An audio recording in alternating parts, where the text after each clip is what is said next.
So today is going to be awesome. We've got one of our giants with us who a former professional athlete, professional golfer, now pours into the lives of leaders and teams and organizations, just helping them get better, helping them unlock their potential, helping them work on their mindsets as people and as leaders.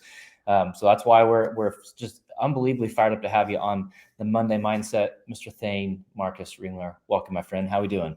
Thanks, Kevin. Great to be with you here. And I'm fired up too. I think mindsets are so fun to talk about and so important for life. And to kick off a week on a Monday, I mean, that's a powerful combination. So you've done some good work in getting this thing going and running this. I'm excited to join you in it. Yeah, love it. Love it. So give us the 60-second version. Who is Thane? Mm. So I grew up in Kansas, in the heartland of America. Spent some time in Los Angeles. Now I'm in Denver. Played golf my whole life. Competed at a high level. Played professionally for about 4 years. Different developmental tours. Overseas on the One Asia tour. Had a lot of great adventures. It didn't work out. It didn't end up with me being successful on the PGA Tour, which is the goal when you play golf professionally. But it did lead to me pivoting into the new path of helping others on their development and their performance, and ultimately joining forces with Giant just over a year ago now to work more with organizations and teams. And being a part of the Giant community has been really life-giving, and it's the work I love to do. So it's all worked out. It's been a windy road, but I'm grateful for each step of the way. Yeah, that's awesome. That's awesome. Um, how? So well, I'll start with this question. What would surprise people the most about playing professional golf? Like we watch on TV, right? And whatever the tour is, like we just watch and you just see guys out playing golf, and we think, man, good life, right? Like they just show up and Mm-hmm. play golf on the weekend, hopefully for 4 days, sometimes for 2 days.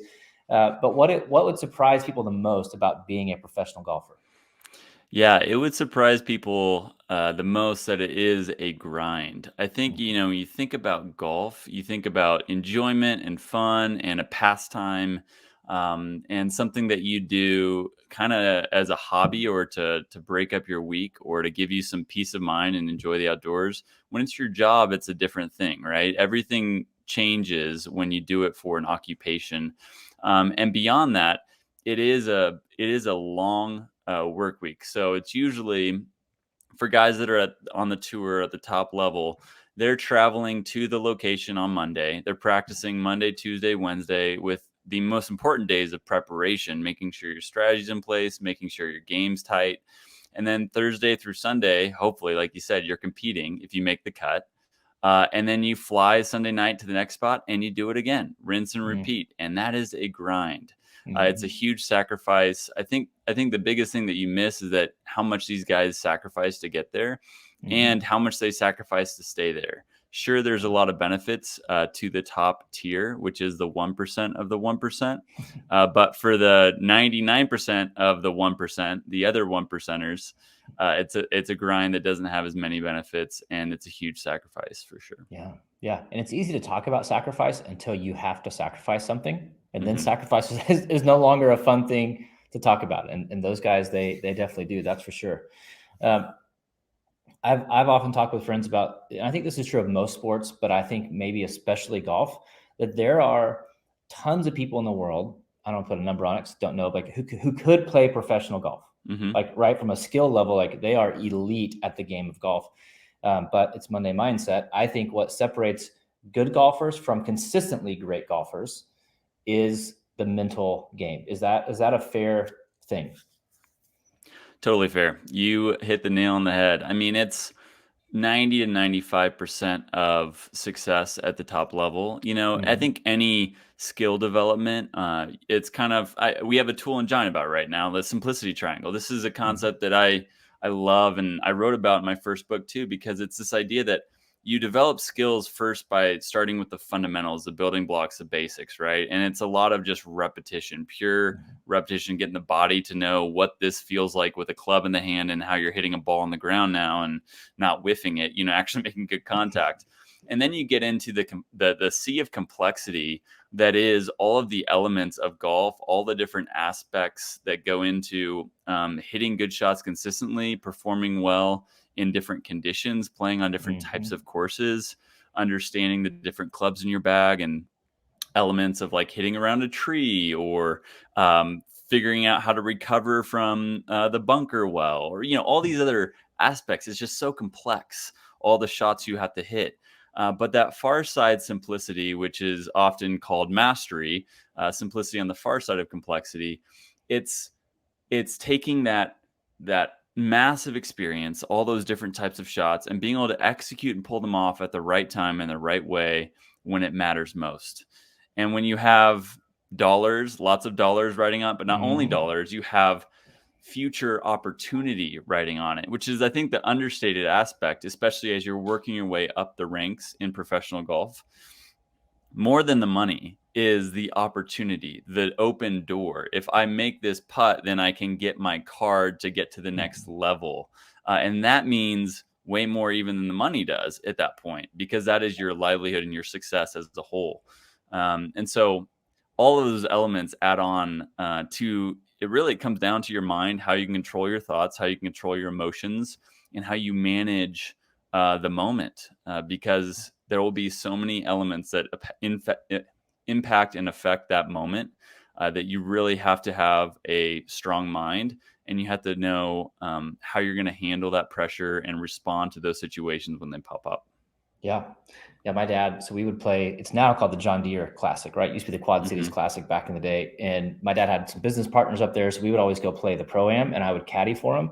And my dad was fine. Like he was a decent golfer, but it never failed. Like that first shot on the first tee with people around, like it went 20 yards and probably Yeah. hit someone. I'm like, oh, that was the first time I was like, man, it's not a physical thing. It's a mental thing that's impacting the physical thing of it. It was just a really interesting moment. I read a quote recently, Jack Nicklaus talking about like making errors and overcoming errors. I don't know if he was talking specifically about Augusta or just the game of golf in general. He goes, I know I'm going to make 8 bad shots, right? Like in a round, probably going to hit 8 bad shots. The goal is to keep it to those 8 bad shots and not let those 8 bad shots turn into 10 bad shots, 12 bad shots, 20 bad shots, and the round gets out of control. And I saw in your video on your website, kind of a similar idea of you can't have this like real militaristic, rigid approach to golf, right? Like it's got to be fluid. You got to have that creativity. And it's the same thing. You're going to make mistakes. And if you have that rigid approach, then it all falls apart, right? One mistake, one bad hole, just kind of snowballs. How do you adjust and prepare for something like golf? And if you're listening, you don't play golf, it's fine, right? This is a life thing. It's a leadership thing. But how do you prepare for those moments of adversity when you know your bad shot's going to happen, but to reset and recover and to stay in the game? Yeah, I mean, that is the question, not just in golf, but in life, because we hit bad shots in life too, right? We make mistakes on a daily level. We're all human. And it isn't about the mistake as much as how we recover from it. Like you said, I think Hogan said that the most important shot in golf is the next one. Mm-hmm. And I think that's such a great line for life too, right? Is we can't do anything about the shot we just hit. We have no control over that. It's done. It's happened. We have to accept reality as it is, and we have to take ownership of what we're going to do next, which involves and really it necessitates that we manage our emotions, that we manage our expectations, and that we move past what happened into what we're going to do next. And so that idea of the most important shot being the next one is just really the idea of presence, being fully in the moment, knowing that we get the opportunity to hit this next shot from a place that we didn't plan on.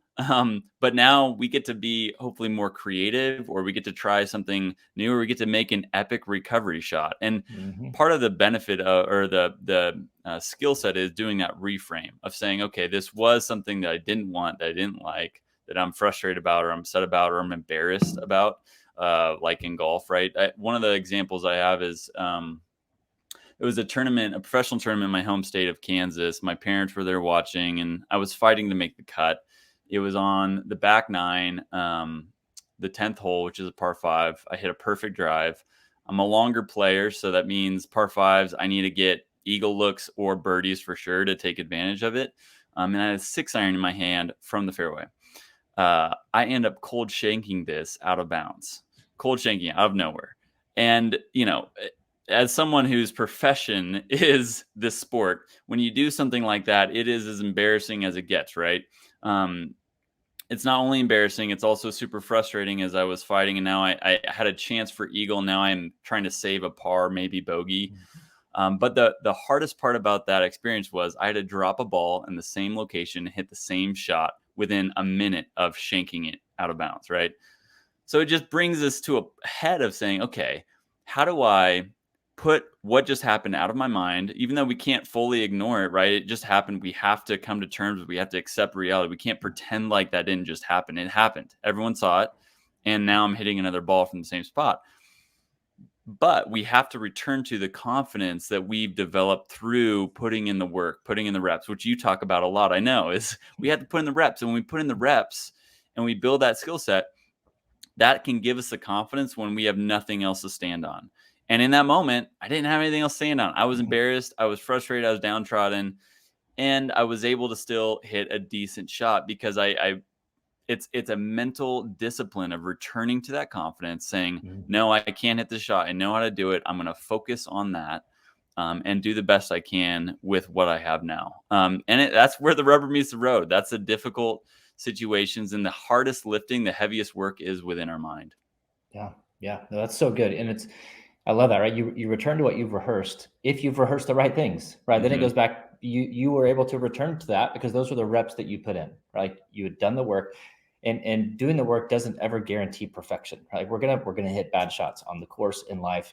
We're always gonna screw up, but we can return to the right thing if we prepared the right way, if we put in the work to actually overcome those moments. And I think most people don't, which is why we get taken out by even the smallest moments of adversity, because we haven't actually prepared to be in those situations. We haven't done hard things in preparation of hard things. So you didn't make the PGA Tour, and this is a really interesting thing, right? Because it's a public goal, right? It's not like you started a business and failed or what. Like you're out there in front of the world going after it, and you didn't make it, which is life, right? We're all gonna chase goals that we don't achieve. How did you? What was the like? Yes, obviously frustrating moment, probably depressing, all sorts of like not bad emotions, just negative emotions, right? Which is a normal thing. You don't miss your goal, but like, man, what a great day. I put in all this work. I'm so thrilled to not make it. Like it's always okay to feel those things, but how did you recover from what I'm sure was disappointing? Because again, everyone listening, you have failed, you will fail at goals that you're going after. That's not, my thing is that you can't fail if you're not going after things, right?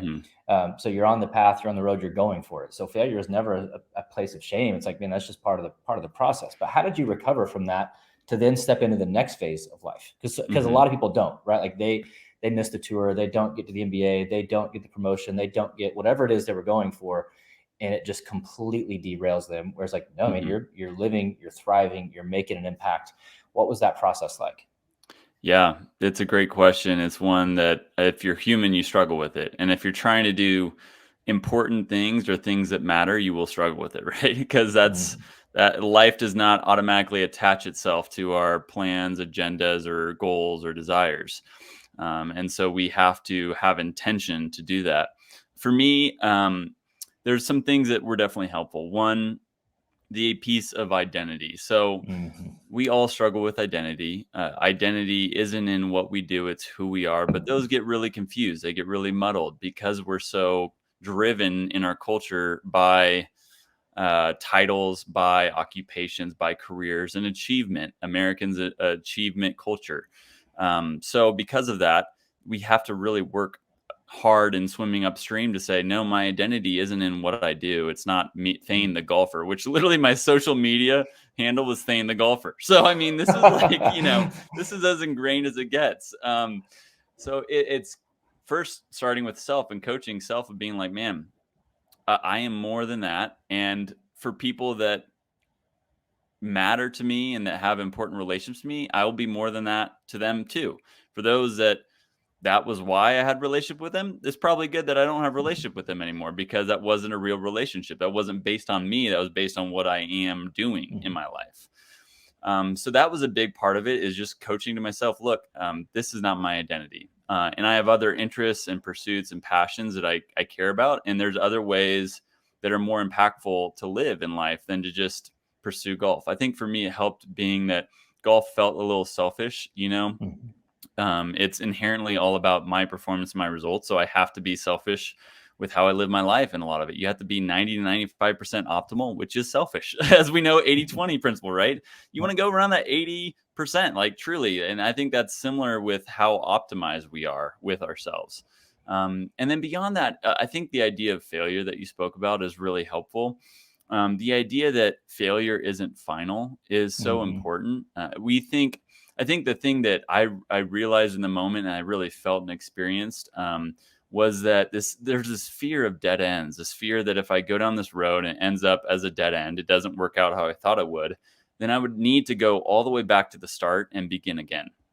That's terrifying. I don't care who you Mhm. are. Yeah. That's terrifying, right? Like, and especially the longer the journey, that the more scary that becomes, because that means I have to go all the way that far back. Uh, Mhm. the reality is that's not true, right? It's a lie, and it's a fear that we believe. The reality is we get to take all the experience we used in that journey so far, all of the reps we put in, all of the time we put in, all the wisdom we gained, and use that for the next journey. We get to pivot and use all that we have up to that point and go forward from that point. And yeah, you'll have to take a few steps back, of course, but you don't have to start over again. And that idea itself, that metaphor, is so liberating to know that, Mhm. hey, we can pick challenging paths, we can pick lofty goals and pursue them all out, giving it our all, knowing that it'll be used for good in some way, even if, and most likely it won't, end up as we expect it will. And that idea, I think, gave me the most comfort as I experienced it. And I try to share it the most I can, because that's something we all face. And we all need to hear that dead ends aren't life threatening, and they aren't going to cause you to go back to the beginning again. Yeah, that's so good, right? You're not going back to the 0 yard line. You're starting on the Mhm. 25 for Yeah. for the next journey. Mhm. And like you said, that's such a powerful picture, because that next journey you're starting with all the wisdom and experience that you've now gained that you didn't have before. Right? So you're starting the next journey better than you started this journey. And that next one won't go how you expect it to go. And so then the next Mhm. journey, you're starting even further ahead because you have new experiences. And again, yet that journey, like you said, didn't go necessarily how you wanted it to go, but that in you're still using that journey to impact other people. Like Mhm. that journey wasn't a waste of time, waste of energy, waste of effort. It's like it's paying off in a number of ways by the stories that you get to tell, by the way you get to pour into people, by Mhm. how you're helping other people battle adversity and overcome failure and become the best version of themselves. So I think that's so powerful. When did you first realize that mindset like was not a thing, but like that it mattered? Mhm. Yeah, I had a great series of coaches in golf.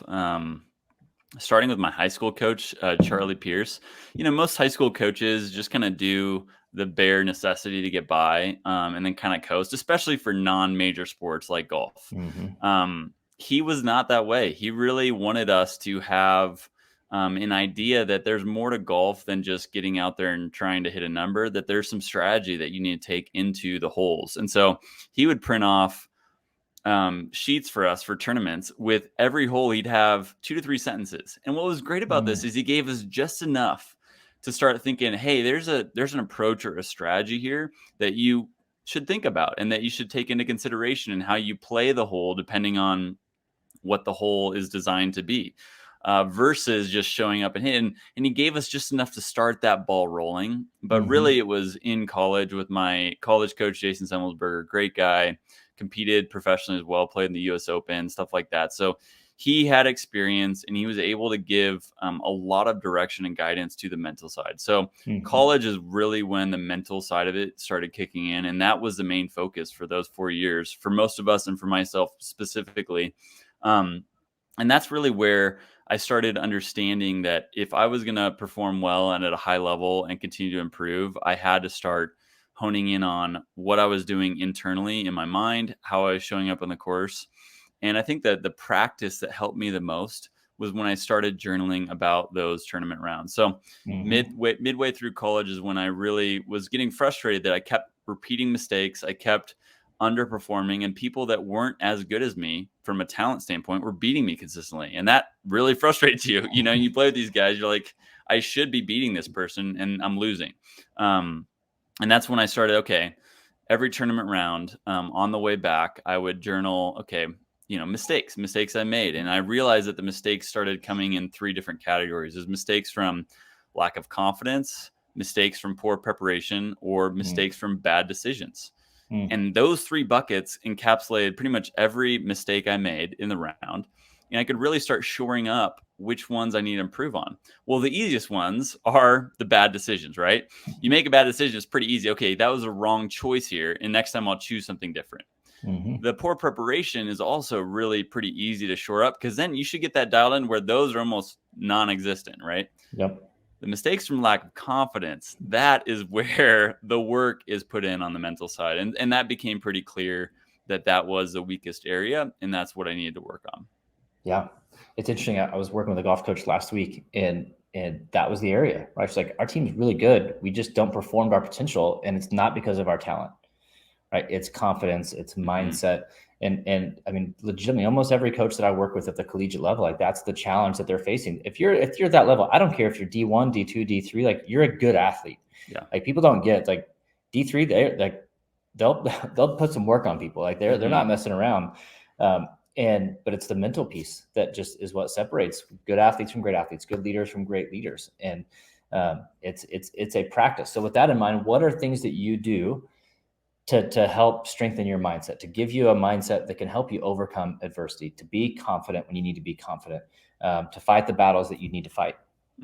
Totally. I think the 2 main buckets that are tied in here are self-awareness and discipline. So I think those are kind of the 2 categories I like to think about. Discipline, it's a little bit more straightforward. It's more of, okay, if we don't make a choice, we're going to default to the path of least resistance. And so in order to swim upstream, we have to choose and we have to apply effort.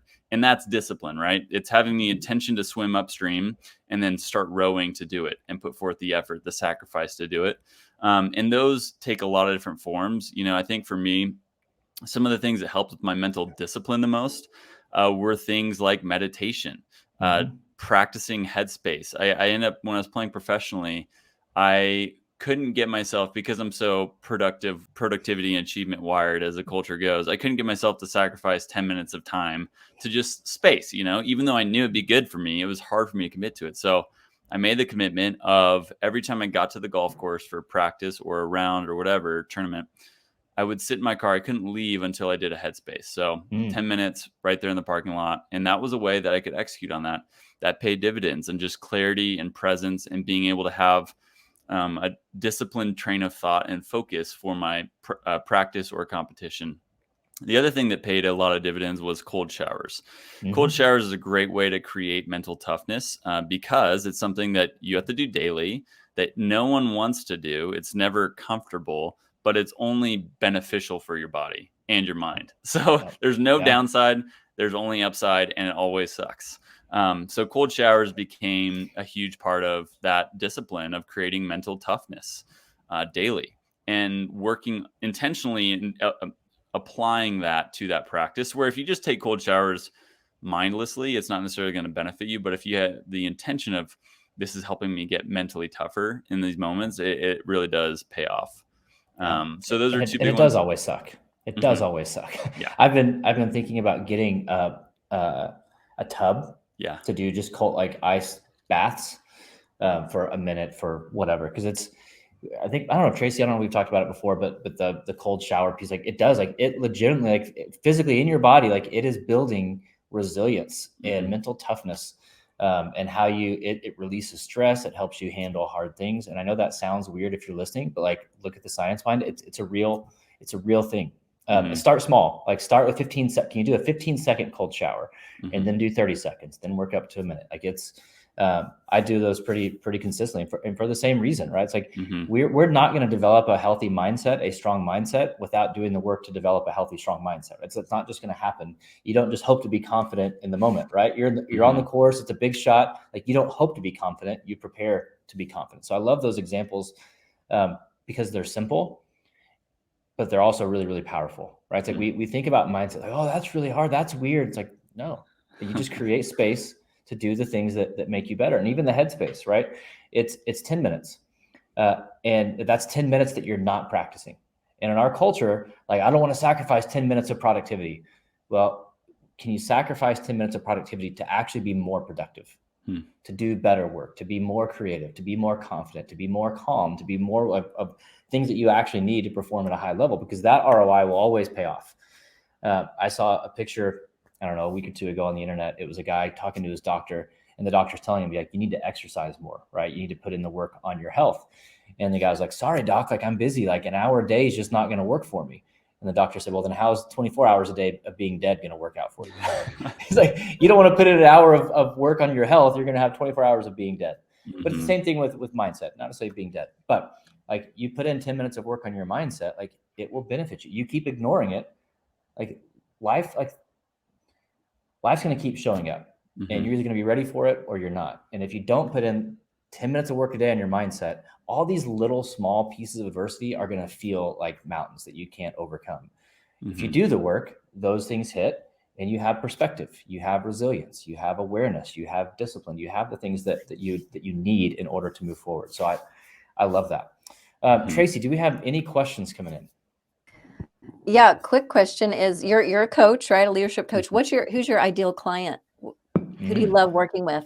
Yeah, I mean, I do love working with athletes because it is pretty directly correlated. But to be honest with you, I think it's more of a subset or group of people of people that like high performing and high achieving, people that are driven, and are typically in that stage of their career in life where they're trying to figure out how they can make the most of what they're doing, how they can step into that next tier of leadership. So a lot of it is middle upper management, smaller companies, it's a full leadership team. And a lot of the time it's those companies that are in that growth phase from, say, 10 to 20 up to 100, where they don't have an HR function yet.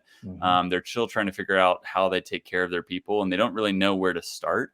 I love giving those people solutions and coming alongside to really have their people feel invested in, and also helping them develop. I think a lot of my calling coming into the work was to work with people who are in that middle tier of society. And I was doing individual coaching before Giant one-on-one, but it's hard to keep a business funnel full when the people typically that have their survival needs taken care of but aren't doing much with it, they don't want coaching, they don't think they need coaching, or don't have money to pay for coaching. So having an organization invest in it for them is really helpful. That's great. That. Yeah, and I have your email address. Hope it's okay if I share here, but this is how someone can get a hold of you if they are ready to do some work with you, either individually or a team or an entire organization. You do all three, right? I do. Yeah.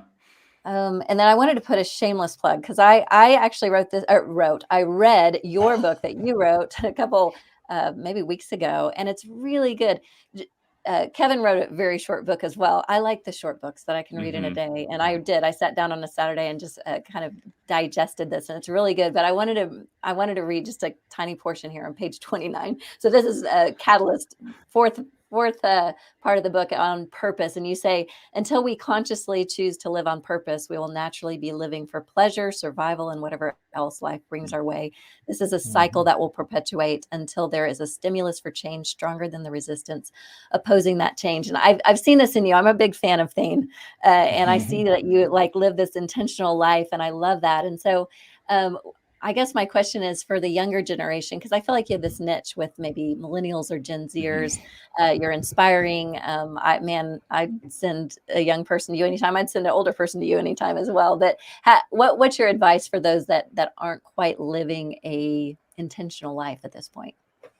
Yeah, I mean, everyone's story is different. And so there is no universal truth, I would say. But my suggestion would be to pause. I think the simplest way to start is just start pausing more, start slowing down, start thinking about what you're doing and why you're doing it. So often we just go and go and go and fill our lives with so many things, partly because we enjoy the frantic pace, partly because culture tells us that what's expected or what we need to do, and partly because we don't know any better, right? We've been trained and conditioned with technology, with the achievement culture to just go. And without slowing down, we can never know what we're going towards. Our direction matters way more than our destination. And so we have to start knowing what our direction is heading towards, especially if we don't even have a destination that we're picking. And I think a lot of times in this stage of life, it's, even like college, what are you going to do with your life? Well, I don't know. I'm trying to figure it out. What are you studying? What do you want to do? All those questions, we have this pressure and expectation that we need to have it all figured out, and no one has it all figured out. So I think my advice is, one, just pause and slow down. And two, realize that no one has it all figured out. We're all just trying to figure it out one day at a time. And hopefully that'll give you some freedom to start thinking about, what is my direction? Where am I going? And is it something worth fighting for? Is it something that's meaningful? Is it something that's going to bring more life to myself and others? Amen. Love that.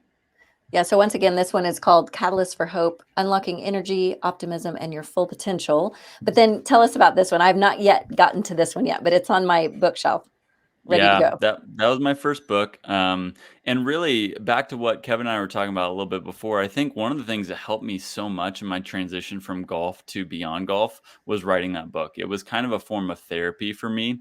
The original intention was to give a thank you to my investors and sponsors for what they'd give me. If I couldn't repay them financially, this was a way to say, hey, this is what you've given me, and a thank you to them. So that was the original idea, which was cool. But as I wrote it, it kind of changed into a book just about pursuing mastery in any field based on my experiences in golf. And I frame it as a quarter life perspective. I want to make it clear, like, this is not the end all be all. This is my perspective from a place along the road.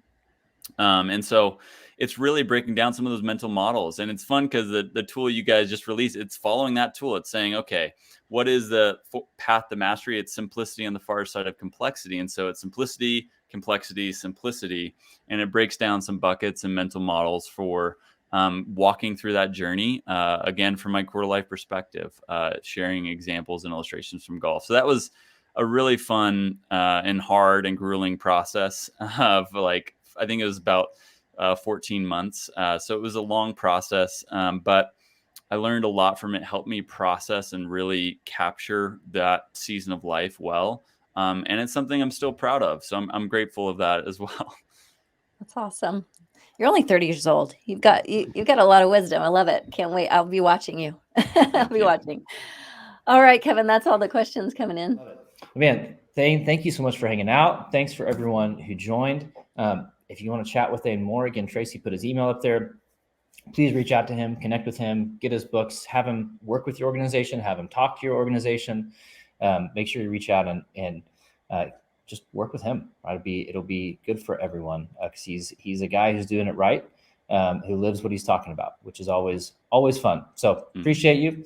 Everyone else, have a lovely Monday. Thanks, Bye-bye. guys.